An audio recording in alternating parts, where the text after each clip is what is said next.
Ben Yasin Füzuli, bu rəvayətimi Füzuli rayonu Yuxarı Yağlıbət kəndindən olan şəhidimiz Əliyev Xəyala həsr edirəm. Allah cəmi şəhidlərimizə rəhmət eləsin. Əmisi oğlu intiqamından xatirə.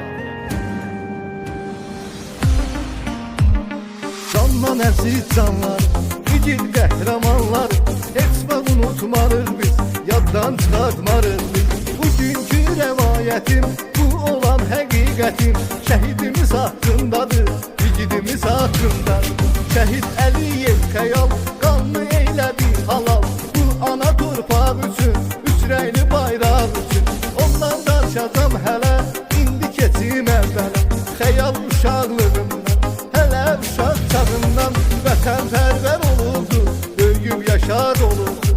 Keçir xeyli zamanlar, ötür bir neçə anlar, məktəbi vurur başa, çatır 18 yaşa, gedir hərbi xidmətə, xidmət edir dövlətə.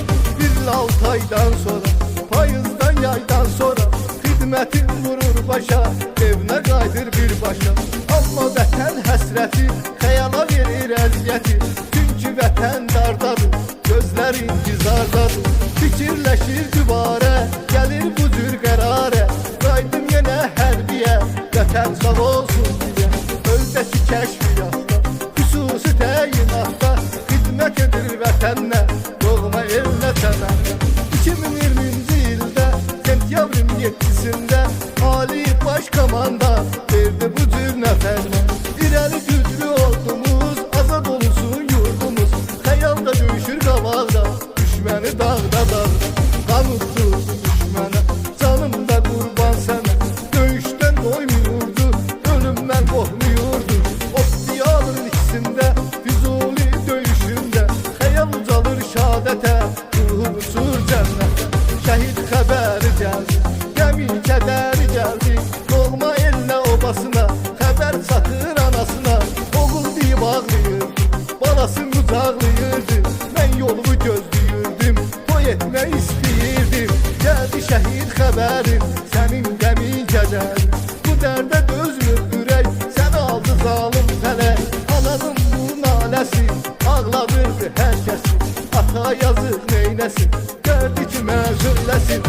Arxa dayağı getdi, yanan çırağı getdi, şəhidimizi götürdülər, aparıb dəfin etdilər. Məkanı cənnət şəhidimiz, ruhuna rəhmət şəhidimiz. Xəyal kimi oğlanları, igid qəhrəmanları, heç vaxt unutmaq olmaz, yaddan çıxartmaq olmaz. Onlar tarix yazdılar, bayrağımızı ucaltdılar, biz borcluyuq onlara, candan əziz canlara. Ey Azəri millət, bu olan həqiqəti, xəyalın əmsi oldu, ürəyi dəflə dağlı, mənə intiqam danışdı, yandı ürəyi alışdı. Mən də götürüb qələmi, çəkib kədərimi qəmi, hamısını yazdım dəftərə, çatdırıram sizlərə. Mənim də mövzum budur, həyatda arzum budur, heç bir ata ilə ana qalmasın yana yana. Övlad ölümü görməsin, əzab zülmü görməsin, övlad ölümü görməsin, əzab zülmü